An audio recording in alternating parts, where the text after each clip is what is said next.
మీరు కొంచెం ఓపికగా వినాలి. ఈ ఉత్సాహం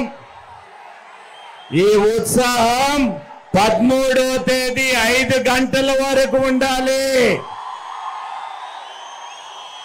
ఏదైతే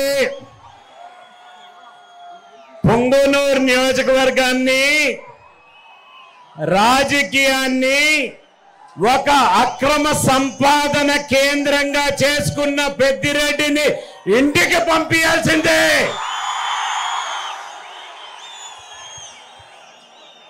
ఎవరైనా వారికి ఓటేసే ప్రజల దగ్గర నుంచి కమిషన్ కొడతాడా? ఎవరైనా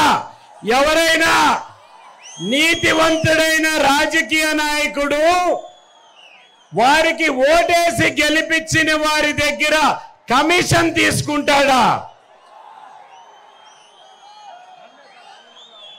ఆవేమో మీది, ఆవును కొనేది మీరు, ఆవును మేపేది మీరు, ఆవుకు దానా పెట్టేది మీరు పాలు వస్తే రేటు వేరే దగ్గరంతా 35 రూపాయలుంటే మీకు 20 రూపాయలు ఇచ్చి 15 రూపాయలు కమిషన్ తీసుకున్న వ్యక్తికి మీరు ఓటేస్తారా? ఒక్కసారి ఆలోచన చేసుకోండి.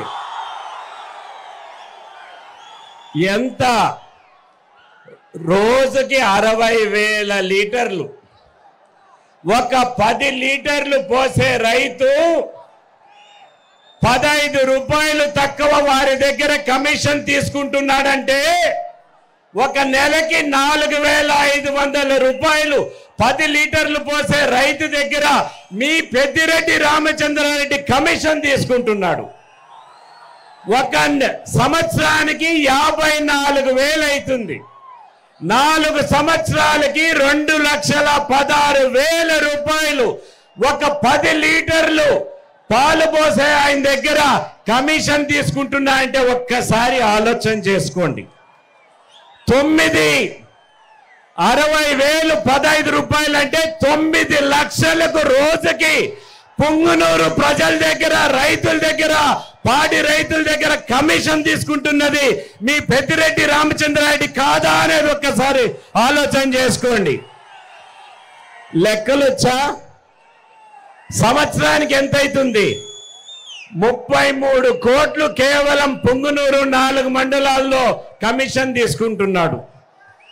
ఒక 4 సంవత్సరాలైతే ఉత్త పాడి రైతుల దగ్గరనే 132 కోట్ల రూపాయలు కమిషన్ తీసుకున్నాడు.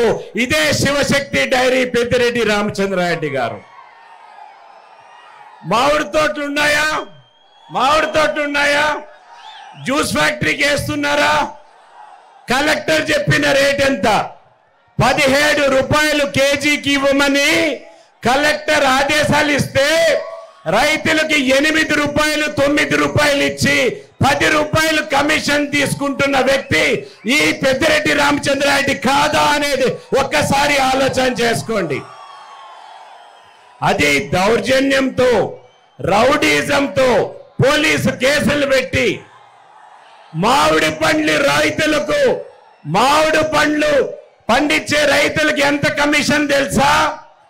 50 కోట్ల రూపాయలు కమిషన్ తీసుకుంటున్నాడు కేవలం పొంగనూరు నియోజకవర్గంలో మామిడి రైతుల దగ్గర.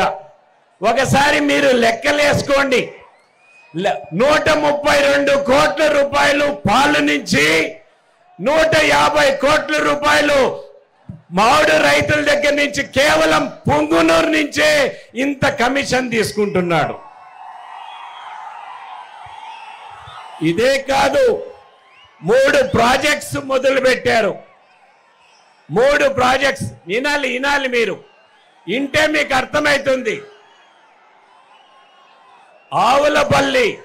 ఆవులవాళ్ళపల్లి దాంట్లో రైతులకు సంబంధించిన 1500 ఎకరాలు తీసుకొని 40 ఏళ్ళు 50 ఏళ్ళు మామిడి చెట్టు ఉంటే ₹1 వారికి కాంపన్సేషన్ ఇవ్వకన్నా పూర్తిగా దగ్గర 670 కోట్ల రూపాయలు ప్రాజెక్టు మొదలుపెట్టి రైతులకంతా నష్టం చేసిన వ్యక్తి ఎవరంటే ఇదే పెద్దిరెడ్డి రామచంద్రారెడ్డి గారు. నేటిగుట్టపల్లి 700 కోట్ల రూపాయలు, అదేవిధంగా ముదివేడు తమ్మలపల్లిలో దగ్గర దగ్గర 2000 కోట్ల రూపాయలు. అంటే 2000 కోట్లలో ఏమి పర్మిషన్లు తీసుకోకన్నా రైతులు చెప్పకన్నా ఒక 100 కోట్ల రూపాయలు నేషనల్ గ్రీన్ ట్రిబ్యునల్ వారిపైన ఫైన్ వేసింది. పాపం చంద్రబాబు నాయుడు గారు ముఖ్యమంత్రిగా ఉన్నప్పుడు జీవోఎంఎస్ 59 ద్వారా పంచాయతీరాజ్ ద్వారా 2440 రోడ్ల కోసం 3576 కోట్లు చంద్రబాబు నాయుడు గారు శాంక్షన్ చేపించారు ఏషియన్ ఇన్ఫ్రాస్ట్రక్చర్ ఇన్వెస్ట్మెంట్ బ్యాంక్ నుంచి, AIIB. దీంట్లో చంద్రబాబు నాయుడు గారు ఈ వైఎస్ఆర్ ప్రభుత్వం వచ్చిన తర్వాత 700 కోట్ల రూపాయలు ఆ రోడ్లు తీసుకొని అవి కూడా కేవలం PLR కంపెనీనే పుంగునూరులో తమ్మలపల్లిలో అన్ని రోడ్లు క్యాన్సిల్ చేసేసి ఆ రోడ్లు కూడా PLR కంపెనీ శాంక్షన్ చేపించిందేమో చంద్రబాబు నాయుడు. కమిషన్ ఎవరు తీసుకుంటున్నారు? పెద్దిరెడ్డి రామచంద్రారెడ్డి.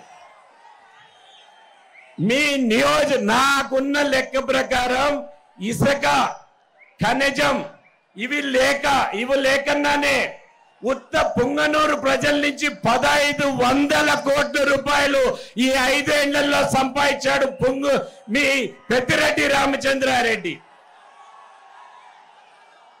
అటువంటి వ్యక్తికి మీరు ఓటేస్తారా? ఒక్కసారి ఆలోచన చేయాలి.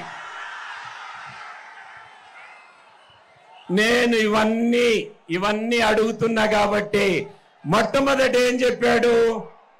ఇవన్నీ అడిగేదానికి ఒకదానికి సమాధానం లేదు. ఇవన్నీ నేను ఈ ఎలక్షన్ మొదలైనప్పటి నుంచి అడుగుతున్నాను.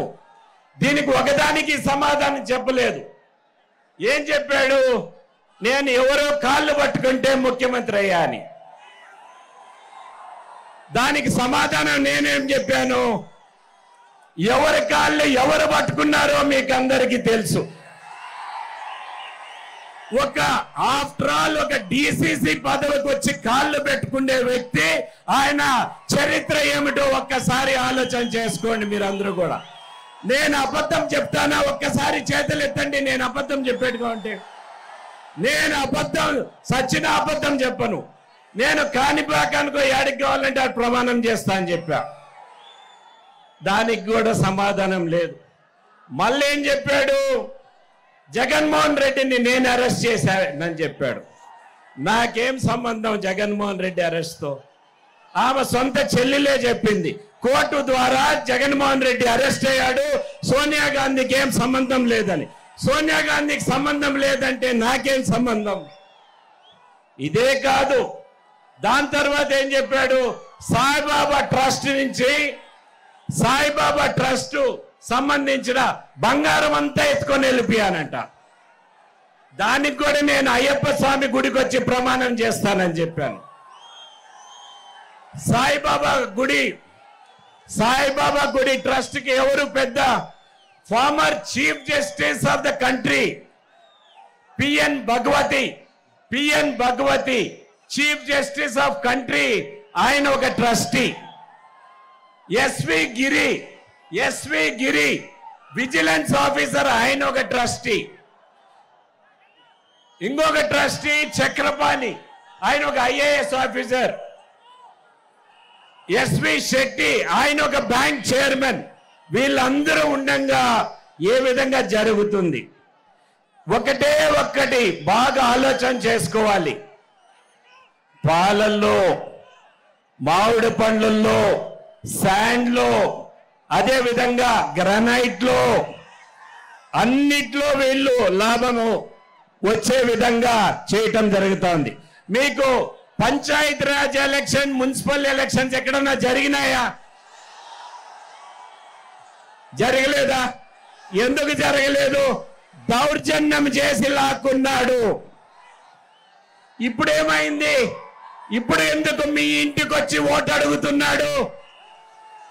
చేతులు జోడించి ఎందుకు ఓటు అడుగుతున్నాడు మీ ఇంటి ముందరికి వచ్చి?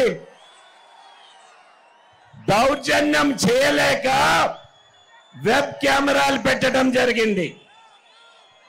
వెబ్ కెమెరాలు అంటే తెలుసా మీకు? వెబ్ కెమెరాలు అంటే బాగా వినాలి మీరు ఓటేసేదానికి అడుగు పెట్టినప్పటి నుంచి 262 బూతుల్లో కూడా 262 బూతుల్లో కూడా వెబ్ కెమెరాలు ఓటేసినప్పటి నుంచి రికార్డ్ అవుతుంది. అన్ని బూతుల్లో మీరు ఓటుకి అడుగు పెట్టినప్పటి నుంచి ఓటు నుంచి బయట వచ్చేంత వరకు రికార్డ్ అవుతుంది. అక్కడ ఎక్కడైనా గొడవ జరిగితే సిఆర్పిఎఫ్ పోలీస్ నేరుగా ఆ బూత్లోకి వస్తారు, వారిని అరెస్ట్ చేస్తారు. మీకు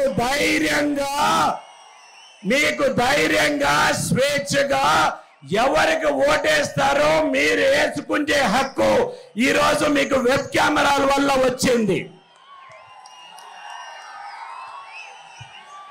మీరు అనుకోవచ్చు కరెంట్ ఆఫ్ చేస్తారు, ఇంటర్నెట్ కట్ అవుతారని. అవి కూడా లేదు. దాంతో పాటు ఇంకో వీడియో కెమెరా ఉంటుంది. ఇవన్నీ కూడా రికార్డ్ చేస్తుంది. రేపు కాదు, దొంగ ఓటు పడిందంటే మనం ఎక్కడి నుంచైనా లింక్ తీసుకొని ఆ దొంగ ఓటును ట్రేస్ చేసి కేసు పెట్టచ్చు. సో మీరు దొంగ ఓటుకు మీరు భయపడనక్కర్లేదు. మీ స్వేచ్ఛగా ఓటేసుకోండి. మామూలుగా ఒక్క అంశం చెప్పి ముగిస్తాను. కొన్ని సంవత్సరాల ముందర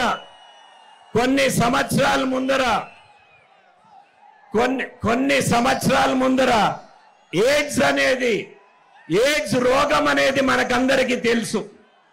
అడ్వర్టైజ్మెంట్ వచ్చేది. ఏమైనా అడ్వర్టైజ్మెంట్ వచ్చేది? క్షణము సంతోషం కోసం జీవితాన్ని పాడి చేసుకోవద్దు అని. ఎయిడ్స్ అడ్వర్టైజ్మెంట్ క్షణము సంతోషం కోసం జీవితాన్ని పాడి చేసుకోవద్దు అని. ఇప్పుడు ఈయన ఇచ్చే డబ్బు కోసం మీరు తీసుకొని క్షణము సంతోషం కోసం మీ జీవితాలను పాడి చేసుకోవద్దు. ఈ పెద్దిరెడ్డి రామచంద్రారెడ్డి ఎయిడ్స్ వ్యాధి కంటే డేంజరస్ వాడు. ఎయిడ్స్ వ్యాధి కంటే డేంజరస్ వాడు. మీరు అటువంటి వానికి ఓటేస్తారా? ఒక్కసారి ఆలోచన చేసుకోండి. మీరందరూ కూడా రాబోయే ఎలక్షన్ లో సైకిల్ గుర్తుకు బాబురెడ్డికి ఓటేయాల్సిందిగా మీరందరూ రెండు చేతులు ఎత్తాలి. 2 చేతులు. అదే విధంగా చంద్రబాబు నాయుడు గారిని ముఖ్యమంత్రి చేసేదానికి ఈ ఓటు మీరు వేస్తున్నారు. అదే విధంగా మోడీ గారిని ప్రధానమంత్రి చేసేదానికి నన్ను ఆశీర్వదించేదానికి కమలం గుర్తు పైన ఓటేసి మీరందరూ కూడా ఆశీర్వాదం తెలవాల్సిందిగా కోరుతున్నాను. ఎల్లప్పుడూ మీకు ఏమొచ్చినా కూడా మీరు భయపడక్కర్లేదు. మీకు కౌంటింగ్ వరకు పోలీసు పెట్టే బాధ్యత మాది. మీ ఊర్లలోనే ఈ దొంగ కేసులన్నీ పోతాయి.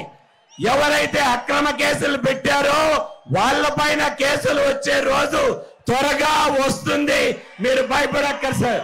మరోమారు భారత్ మాతాకి, భారత్ మాతాకి, భారత్ మాతాకి.